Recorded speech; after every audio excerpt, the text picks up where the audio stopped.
بسم اللہ الرحمن الرحیم۔ قرآن کی اس سورت کو 10 بار پڑھ لو، ہر بیماری سے چھٹکارا۔ یقین نہ ہو تو پڑھ کے دیکھنا، جسم سے ہر بیماری بھاگ جائے گی انشاءاللہ۔ محترم ناظرین، ہمارا آج کا وظیفہ ایسی سورت پڑھنے کا وظیفہ ہے۔ یہ سورت آپ کسی بھی وقت پڑھ سکتے ہیں۔ یہ سورت پڑھنے سے آپ کے جسم سے ہر بیماری دور ہو جائے گی، کیونکہ یہ بہت ہی زیادہ بابرکت اور طاقتور صورت ہے۔ اس چھوٹی سی صورت میں اتنی برکت ہے کہ اللہ تعالیٰ کی رحمت سے جسم سے ہر بیماری کو نکال کر انسان کو صحت مند کر دیا جاتا ہے، اور موت تک کوئی بیماری قریب نہیں آتی، چاہے آپ کو کوئی خطرناک بیماری ہی کیوں نہ ہو۔ شوگر، بلڈ پریشر، کینسر، جسم کے کسی بھی حصے میں کوئی تکلیف ہو، یہ سورت پڑھتے ہی آپ کی تکلیف، آپ کی ہر بیماری دور ہو جائے گی انشاءاللہ۔ یہ عمل آپ نے اللہ تعالیٰ کی ذات پر مکمل توکل اور بھروسہ کرتے ہوئے کرنا ہے، کیونکہ جو انسان اللہ تعالیٰ پر جتنا توکل کرتا ہے، اللہ تعالیٰ خود اسے جلد صحت و تندرستی عطا کرتا ہے۔ محترم ناظرین، توکل انسان کے دل کا وہ سکون ہے جو اللہ پر کامل بھروسے سے پیدا ہوتا ہے۔ یہ ایمان کی ایک اعلیٰ صفت ہے جو بندے کو دنیاوی معاملات میں بے خوف اور پرسکون رکھتی ہے۔ توکل کا مطلب یہ نہیں کہ عمل ترک کر دیا جائے، بلکہ یہ ہے کہ ہر ممکن کوشش کے بعد نتیجہ اللہ کے سپرد کر دیا جائے۔ یہ یقین کہ کوئی چیز اللہ کے حکم کے بغیر نہیں ہو سکتی دل کو اطمینان بخشتا ہے۔ توکل انسان کو نا امیدی سے بچاتا ہے اور اسے صبر و شکر کی راہ دکھاتا ہے۔ یہ ایک ایسا اعتماد ہے جو اللہ کی قدرت اور رحمت پر مبنی ہے۔ مومن توکل کے ذریعے اپنی تمام مشکلات کو آسان سمجھتا ہے۔ توکل کا مظہر یہ ہے کہ بندہ اسباب اختیار کرتا ہے۔ یہ دنیا کی فانی مشکلات کے سامنے ایک ڈھال ہے۔ توکل کا مقام حاصل کرنے والا بندہ اللہ کی رضا کو اپنی زندگی کا مقصد بنا لیتا ہے۔ توکل ایک ایسی روشنی ہے جو بندے کو ہر اندھیرے سے نکال کر ہدایت کی راہ پر ڈالتی ہے۔ قرآن کریم میں مختلف مقامات پر اللہ تعالیٰ نے توکل کی اہمیت کو بیان فرمایا ہے۔ سورہ آل عمران میں ارشاد ہے، فَإِذَا عَزَمْتَ فَتَوَكَّلْ عَلَى اللَّهِ إِنَّ اللَّهَ يُحِبُّ الْمُتَوَكِّلِينَ، یعنی جب تم فیصلہ کر لو تو اللہ پر بھروسہ کرو، بے شک اللہ توکل کرنے والوں کو پسند فرماتا ہے۔ اس آیت میں اللہ تعالیٰ نبی کریم صلی اللہ علیہ وسلم کو حکم دیتے ہیں کہ مشورہ کرنے کے بعد جب کسی معاملے پر عزم کر لو تو اللہ پر توکل کرو۔ یہ آیت ہمیں سکھاتی ہے کہ کسی بھی کام میں اسباب کا اختیار کرنا ضروری ہے، لیکن اصل نتیجہ اللہ کے سپرد کر دینا چاہیے۔ اللہ کو وہ لوگ پسند ہیں جو اپنی محنت کے بعد اپنی امیدیں اللہ سے وابستہ کرتے ہیں۔ سورۃ الانفال میں ہے کہ مومن تو وہی ہیں کہ جب اللہ کا ذکر کیا جائے اور جب ان پر اس کی آیات تلاوت کی جائیں تو ان کا ایمان بڑھ جاتا ہے اور وہ اپنے رب پر توکل کرتے ہیں۔ یہ آیت ایمان کی صفات بیان کرتی ہے، جن میں سے ایک اللہ پر توکل ہے۔ سچا مومن وہ ہے جو اللہ کے ذکر سے خشیت محسوس کرے، اس کا ایمان بڑھتا جائے اور تمام معاملات میں اللہ پر اعتماد کرے۔ توکل کی یہ صفت بندے کو اللہ کی رحمت اور قدرت کے قریب کرتی ہے۔ سورۃ الشورى میں ارشاد ربانی ہے، جو کچھ تمہیں دیا گیا ہے وہ دنیاوی زندگی کا سامان ہے، اور جو اللہ کے پاس ہے وہ بہتر اور باقی رہنے والا ہے ان لوگوں کے لیے جو ایمان لائے اور اپنے رب پر توکل کرتے ہیں۔ احادیث مبارکہ میں نبی اکرم صلی اللہ علیہ وسلم نے توکل اختیار کرنے پر اللہ کے انعامات بیان فرمائے ہیں۔ چنانچہ رسول اللہ صلی اللہ علیہ وسلم نے فرمایا، اگر تم اللہ پر ایسے توکل کرو جیسے توکل کرنے کا حق ہے تو وہ تمہیں ایسے رزق دے گا جیسے پرندوں کو دیتا ہے۔ وہ صبح خالی پیٹ جاتے ہیں اور شام کو پیٹ بھر کر واپس آتے ہیں۔ دوسری حدیث میں رسول اللہ صلی اللہ علیہ وسلم نے فرمایا، 70,000 افراد بلا حساب و کتاب جنت میں داخل ہوں گے۔ یہ وہ لوگ ہیں جو نہ جھاڑ پھونک کرتے ہیں، نہ بدفعالی کرتے ہیں، نہ گرم لوہے سے داغتے ہیں، بلکہ اپنے رب پر توکل کرتے ہیں۔ مسلم شریف کی حدیث ہے، نبی کریم صلی اللہ علیہ وسلم نے فرمایا، میری امت میں سے 70,000 لوگ بغیر حساب کی جنت میں داخل ہوں گے۔ یہ وہ لوگ ہوں گے جھاڑ پھونک نہیں کرواتے، بدشگونی نہیں لیتے، داغ نہیں لگواتے، اور اپنے رب پر مکمل توکل رکھتے ہیں۔ صحیح بخاری۔ اس حدیث سے پوری طرح ثابت ہوتا ہے کہ 70,000 لوگ بلا حساب جنت میں جائیں گے۔ مزید اضافہ یعنی ہر ایک کے ساتھ 70,000 اور لوگ ہوں گے۔ ایک اور روایت میں ہے اللہ 70,000 کو بغیر حساب جنت دے گا اور ہر ایک کے ساتھ مزید 70,000 ہوں گے۔ مسند احمد ترمذی۔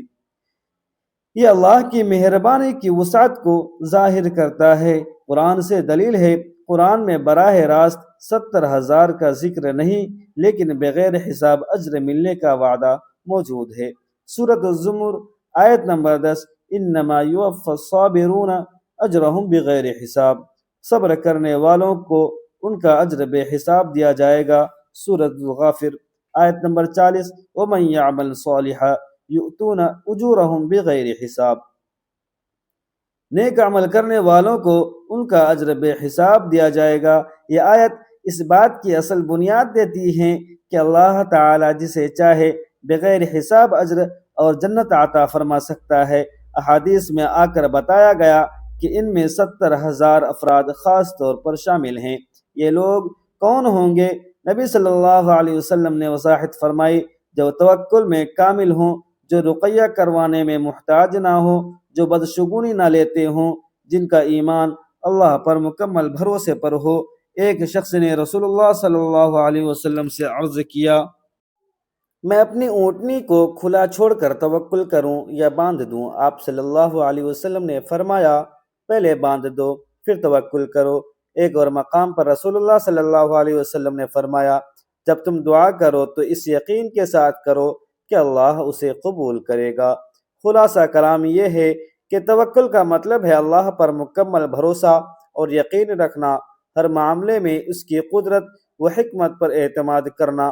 یہ ایمان کا ایک اہم حصہ ہے جو انسان کو آزمائشوں اور مشکلات میں سکون و اطمینان بخشتا ہے۔ توکل کا مطلب یہ نہیں کہ انسان جد و جہد چھوڑ دے، بلکہ اپنے اسباب کے ساتھ دل سے اللہ پر بھروسہ کرے۔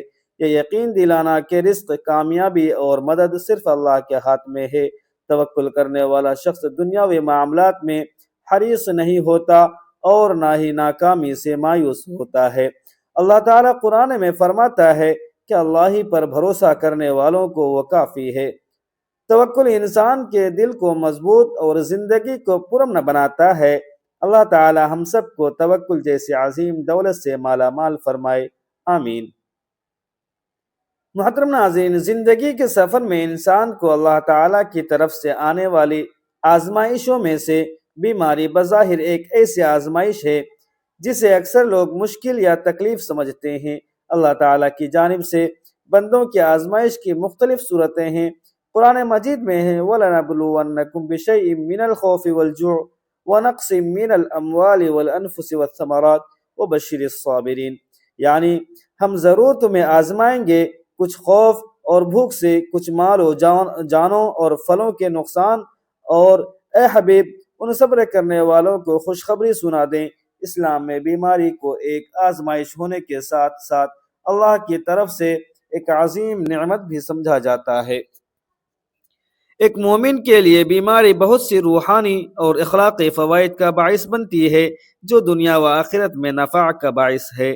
احادیث مبارکہ سے معلوم ہوتا ہے کہ ایک مسلمان پر جب کوئی مصیبت، دکھ اور پریشانی آئے تو اس سے اس کے گناہ معاف اور درجات بلند ہوتے ہیں، حتیٰ کہ اگر اسے ایک کانٹا بھی چبھے تو یہ بھی خطاؤں کی معافی اور بلند درجات کا سبب بنتا ہے۔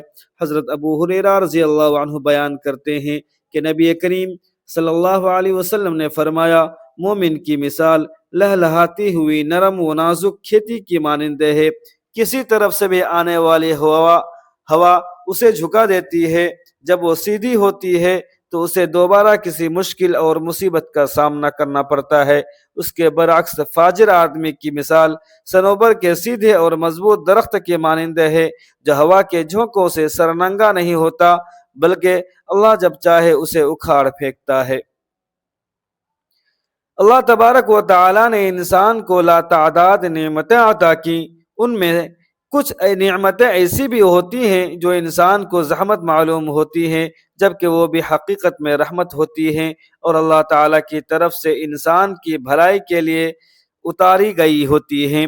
تندرستی اور بیماری یہ دونوں انسان کے لیے بالکل قدرتی چیزیں ہیں۔ انسان صحت مند بھی رہتا ہے، بیمار بھی ہوتا ہے، یہ نہ مایوس ہونے کی چیز ہے اور نہ نفرت کرنے کی۔ تندرستی اللہ کی طرف سے بندے کے لیے ایک راحت ہوتی ہے، تو بیماری بھی اللہ کی طرف سے ایک نعمت ہے۔ تندرستی میں انسان کو اللہ کا شکر ادا کرنا چاہیے، اسی طرح بیماری میں بھی صبر سے کام لینا چاہیے۔ حضرت صہیب رضی اللہ عنہ بیان کرتے ہیں کہ رسول اللہ صلی اللہ علیہ وسلم نے فرمایا، مومن کا معاملہ تو عجیب ہے کہ اس کا ہر کام خیر پر مبنی ہوتا ہے، اور یہ اعزاز صرف مومن ہی کو حاصل ہے۔ اگر اسے خوشی حاصل ہوتی ہے تو وہ اس پر اللہ کا شکر بجا لاتا ہے، اور یہ شکر اس کے لیے نہایت مفید ہے، اور اگر اسے کوئی مصیبت یا پریشانی لاحق ہوتی ہے تو وہ اس پر صبر کرتا ہے، اس صبر میں بھی اس کے لیے خیر و برکت ہے۔ حضرت ابو ہریرہ رضی اللہ عنہ بیان کرتے ہیں کہ رسول اللہ صلی اللہ علیہ وسلم نے فرمایا، اللہ تعالی جس کے ساتھ خیر کا ارادہ کرتا ہے اسے اپنی طرف سے مصائب پہنچاتا ہے۔ علامہ بدر الدین عینی رحمۃ اللہ علیہ لکھتے ہیں کہ اللہ تعالیٰ انسان کو مصیبت پہنچاتا ہے تاکہ اسے گناہوں سے پاک کر دے۔ مومن اس دنیا میں جسمانی و روحانی طور پر مختلف عوارض میں مبتلا رہتا ہے۔ ان لاحق ہونے والے عوارض پر بندہ مومن کے لیے بہت سی فضیلتیں اللہ تعالیٰ کی جانب سے حاصل ہوتی ہیں۔ حضرت ابو سعید خدری اور ابو ہریرہ رضی اللہ عنہما بیان کرتے ہیں کہ نبی کریم صلی اللہ علیہ وسلم نے فرمایا، کسی مسلمان کو کوئی بھی بیماری، تکلیف، تھکاوٹ، غم، پریشانی یا ایذا وغیرہ لاحق ہو، حتیٰ کہ اگر اسے کانٹا بھی چبھے تو اللہ تعالیٰ اس تکلیف کے عوض اس مومن کے گناہ معاف کر دیتا ہے۔ کسی بیماری کی وجہ سے خیر کے کاموں سے اگر انسان رک جاتا ہے تو رحمت خداوندی سے اس کے لیے ایام بیماری میں بھی خیر کے کاموں پر اجر عطا ہوتا ہے۔ حدیث مبارکہ ہے، حضرت انس رضی اللہ عنہ بیان کرتے ہیں کہ رسول اللہ صلی اللہ علیہ وسلم نے فرمایا، بے شک اللہ تعالی جب بندے کے جسم کو کسی مصیبت میں مبتلا کرتا ہے تو فرشتے سے فرماتا ہے، اس کے ان نیک اعمالوں کو لکھو جو یہ تندرستی میں کیا کرتا تھا۔ پس اگر اسے اللہ تعالیٰ شفا دے دے تو اس کے گناہوں کو دھو ڈالتا ہے اور اسے پاک کر دیتا ہے، اور اگر اس کی روح قبض کر لے تو اس کی مغفرت کرتا ہے اور اس پر رحم فرماتا ہے۔ حضرت عبداللہ بن مسعود رضی اللہ عنہ بیان کرتے ہیں کہ رسول اللہ صلی اللہ علیہ وسلم نے فرمایا، مومن کے حال پر تعجب ہے، اگر اسے معلوم ہو جائے کہ اسے بیماری میں کتنا اجر ملتا ہے تو وہ پسند کرے گا کہ وہ بیمار ہی رہے حتیٰ کہ اپنے رب سے ملاقات کرے۔ بے شک جب بندہ بیمار ہوتا ہے تو اللہ تعالیٰ کرامن کاتبین سے فرماتا ہے، میرے بندے کے لیے وہ عمل لکھو جو وہ دن اور رات میں کیا کرتا تھا، اور اس میں بالکل کمی نہ کرو، اس سے اس کا بھی اجر ہوگا جو اسے نیک اعمال سے روک دیا گیا، اور جو وہ عمل کیا کرتا تھا اس کا بھی اجر ہوگا۔ بندہ مومن کو بعض دفعہ بیماریوں، پریشانیوں اور مصیبتوں میں مبتلا کیا جاتا ہے، ان سب کا مقصد اللہ کی جانب سے دیے جانے والے بلند مقام عطا کرنا ہوتا ہے۔ حدیث مبارکہ میں ہے، حضرت خالد رحمۃ اللہ علیہ اپنے والد سے روایت کرتے ہیں کہ میں نے رسول اللہ صلی اللہ علیہ وسلم کو یہ فرماتے ہوئے سنا، جب اللہ تعالیٰ کے نزدیک کسی بندے کا کوئی مرتبہ ہو جس پر وہ نہ پہنچا ہو تو اللہ تعالیٰ اس کے جسم میں، اس کے مال میں اور اس کے اولاد میں کوئی مصیبت طاری کر دیتا ہے، پھر وہ بندہ اس پر صبر کرتا ہے حتیٰ کہ وہ بندہ اس مرتبے پر پہنچ جاتا ہے جو اللہ تعالیٰ کے نزدیک اس بندے کا پہلے سے مقرر تھا۔ بیماری جسم یا ذہن کی کسی بھی خرابی تکلیف کا نام ہے جس کی وجہ سے انسان کی صحت متاثر ہوتی ہے۔ اللہ تعالیٰ نے کوئی مرض ایسا نہیں پیدا کیا جس کی دوا نہ پیدا کی ہو، مگر جب امر خداوندی پہنچتا ہے تو دوا اپنا اثر چھوڑ دیتی ہے، جس کے نتیجے میں انسان دار فانی سے دار بقا کی طرف کوچ کر جاتا ہے۔ حضرت جابر رضی اللہ عنہ بیان کرتے ہیں کہ رسول اللہ صلی اللہ علیہ وسلم نے فرمایا، ہر بیماری کی دوا ہے، جب دوا بیماری تک پہنچا دی جاتی ہے تو اللہ تعالیٰ کے حکم سے مریض اچھا ہو جاتا ہے۔ کسی بیماری کی وجہ سے موت کا واقع ہونا اللہ تعالیٰ کی طرف سے ایک آزمائش اور قدرت کا فیصلہ سمجھا جاتا ہے۔ اللہ تعالیٰ کے حکم کے بغیر کوئی موت واقع نہیں ہوتی اور ہر شخص کا وقت مقررہ ہے۔ قرآن مجید میں اللہ تعالیٰ فرماتا ہے، کل نفس ذائقۃ الموت، ترجمہ ہر جان کو موت کا مزہ چکھنا ہے۔ یہ آیت ایک بنیادی اور اٹل حقیقت بیان کرتی ہے کہ دنیا میں موجود ہر جاندار کو ایک دن موت کا سامنا کرنا ہے۔ اس میں کوئی استثناء نہیں، نہ انسان، نہ جن، نہ فرشتہ، نہ کوئی اور مخلوق۔ اس آیت کا مقصد انسان کو اس حقیقت کی یاد دہانی کرانا ہے کہ دنیا عارضی ہے اور اصل زندگی آخرت کی ہے۔ موت ایک یقینی حقیقت ہے۔ اللہ تعالیٰ انسان کو یہ بتاتا ہے کہ چاہے کوئی کتنی ہی طاقت، دولت یا منصب رکھتا ہو، موت سے بچ نہیں سکتا۔ یہ حقیقت انسان کو عاجزی اور حقیقت پسندی سکھاتی ہے۔ دنیا کی زندگی آزمائش ہے۔ آیت کے آگے یہ بھی فرمایا گیا کہ وَإِنَّمَا تُوَفَّوْنَ أُجُورَكُمْ يَوْمَ الْقِيَامَةِ، یعنی تمہیں تمہارے اعمال کا پورا بدلہ قیامت کے دن دیا جائے گا۔ اس سے معلوم ہوتا ہے کہ دنیا میں ملنے والی خوشیاں اور غم اصل بدلہ نہیں بلکہ آزمائش ہیں۔ کامیابی آخرت کی کامیابی ہے۔ آیت کے آخری میں اللہ فرماتا ہے کہ جو شخص جہنم سے بچا لیا گیا اور جنت میں داخل کر دیا گیا وہی اصل کامیاب ہے۔ یعنی دنیا کی کامیابی عارضی ہے، حقیقی کامیابی آخرت ہے۔ نمبر 4، یہ آیت تسلی بھی دیتی ہے۔ جب کوئی مسلمان کسی مشکل یا مصیبت سے گزرتا ہے تو یہ آیت اس کو تسلی دیتی ہے کہ یہ دنیا فانی ہے اور مشکلات عارضی ہے، ہمیشہ رہنے والی زندگی آخرت کی ہے جہاں انصاف مکمل ہوگا۔ بیماری کے باعث وفات پانے والے شخص اللہ جل جلالہ کی رضا پر صبر کرنے والے اور اس کی رحمت کے طلبگار کے طور پر تسلیم کیا جاتا ہے۔ رسول اللہ صلی اللہ علیہ وسلم نے بھی بیماری کو گناہوں کا کفارہ اور درجات کی بلندی کا ذریعہ قرار دیا ہے۔ اللہ تعالیٰ اپنے بندوں میں سے کچھ کے لیے آخرت میں بلند مقام کا فیصلہ کرتا ہے، مگر ان کے پاس وہ اعمال نہیں ہوتے جن کی وجہ سے وہ ان مقامات کو پا سکیں۔ اس لیے بعض اوقات بیماریوں اور آزمائشوں میں مبتلا کر کے انہیں اس قابل بنایا جاتا ہے کہ وہ آخرت کے اس بلند مقام کے اہل ہو جائیں۔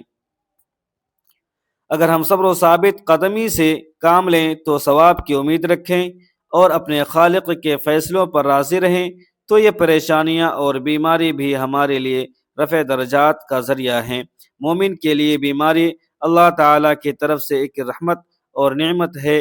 اس آزمائش کے ذریعے مومن کے گناہوں کا کفارہ ہو جاتا ہے، بیماری سے درجات میں بلند ہو جاتی ہے، انسان کے دل میں عاجزی اور اللہ کی محبت پیدا ہوتی ہے، وہ صبر و استقامت سیکھتا ہے اور اپنے آخرت کی تیاری میں مزید مشغول ہو جاتا ہے۔ اسی طرح بیماری بظاہر تکلیف دہ ہونے کے باوجود ایک مومن کے ایمان اور روحانی ترقی کا ذریعہ بن جاتی ہے۔ محترم ناظرین، چلیں آج کے وظیفے کے جانب۔ وہ کون سی صورت ہے جو آپ نے پڑھنی ہے؟ یہ صورت پڑھنے سے جسم سے ہر بیماری دور ہو جاتی ہے اور مرتے دم تک کوئی بھی بیماری قریب نہیں آئے گی۔ عمل شروع کرنے سے پہلے آپ نے حضور پاک صلی اللہ علیہ وسلم کی ذات اقدس پر درود پاک کا نذرانہ پیش کرنا ہے۔ درود پاک آپ کوئی سا بھی پڑھ سکتے ہیں۔ ایک بار ثواب کے لیے میرے ساتھ بھی درود پاک پڑھ لیں۔ اللہم صلی علی محمد وعلی آل محمد کما صلیت علی ابراہیم وعلی آل ابراہیم انک حمید مجید۔ اللہم بارک علی محمد وعلی آل محمد کما بارکت علی ابراہیم وعلی آل ابراہیم انک حمید مجید۔ درود پاک پڑھنے کے بعد آپ نے یہ کلمہ 41 مرتبہ پڑھنا ہے۔ وہ کلمہ یہ ہے، یا حی یا قیوم برحمتک استغیث اصلح لی شأنی کلہ ولا تکلنی الی نفسی طرفۃ عینی۔ اے ہمیشہ سے زندہ رہنے والی ذات، ہر چیز کو قائم رکھنے والی ذات، میں تیری ہی رحمت کا واسطہ دے کر مدد طلب کرتا ہوں، میرے سارے معاملات درست فرما دے۔ یہ کلمہ پڑھنے کے بعد آپ نے استغفر اللہ کی ایک تسبیح پڑھنی ہے اور پھر آپ نے 11 مرتبہ سورۃ الفاتحہ پڑھنی ہے۔ سورۃ الفاتحہ کو سورۃ الشفا بھی کہا جاتا ہے۔ جسم کی کوئی بھی بیماری دور کرنے کے لیے سورۃ الفاتحہ کو اکثیر سمجھا جاتا ہے۔ سورۃ الفاتحہ کو پڑھ کر دم کر دیا جائے تو جسم سے ہر طرح کی بیماری ختم ہو جاتی ہے۔ اس لیے آپ نے سورۃ الفاتحہ کو 10 مرتبہ پڑھنا ہے۔ بسم اللہ الرحمن الرحیم، الحمد للہ رب العالمین، الرحمن الرحیم، مالک یوم الدین، ایاک نعبد و ایاک نستعین، اہدنا الصراط المستقیم، صراط الذین انعمت علیہم غیر المغضوب علیہم ولا الضالین۔ سورۃ الفاتحہ پڑھنے کے بعد آپ نے آخر میں پھر درود پاک دوبارہ پڑھنا ہے جو شروع میں پڑھا تھا۔ یہ عمل کرنے کے بعد آپ نے اللہ تعالیٰ سے دعا مانگنی ہے اپنے جسم کی ہر بیماری کو دور کرنے کے لیے۔ کوئی بھی تکلیف، مصیبت یا پریشانی ہو، اس عمل کے ذریعے اللہ تعالیٰ آپ کی تمام بیماریوں کو دور فرما دے گا انشاءاللہ۔ میرے اللہ تعالیٰ سے دعا ہے کہ اللہ تعالیٰ ہم سب کی تمام پریشانیوں، بیماریوں اور تنگ دستیوں کو دور فرمائے۔ اللہ تعالیٰ ہم سب کو نیک اعمال کرنے کی توفیق عطا فرمائے۔ اللہ تعالیٰ نیکی کی بات کو سننے، سمجھنے اور اس پر عمل کرنے کی توقت اور توفیق مرحمت فرمائے۔ میرا سنانا اور آپ کا سننا اپنے پاک بارگاہ الہی میں قبول و منظور فرمائے۔ جو مانگا مقدر فرمائے، جو نہ مانگ سکے پھر بھی عطا فرمائے۔ آمین ثم آمین۔ ناظرین، آپ سے گزارش ہے، ویڈیو اگر اچھی لگی ہو تو ویڈیو کو لائک کر دیں اور اپنے دوستوں تک ضرور شیئر کر دیں، اور اگر آپ ہمارے چینل میں نئے ہیں تو چینل کو سبسکرائب کرنا نہ بھولیں۔ ناظرین، اپنے رزق میں برکت، وسعت اور کشادگی کے لیے اللہ تعالیٰ کے 99 ناموں میں سے کوئی ایک نام لکھ کر کمنٹ سیکشن میں ضرور شیئر کریں۔ اللہ تعالیٰ ہم سب کا حامی و ناصر ہو، آمین۔ جزاک اللہ خیرا کثیرا۔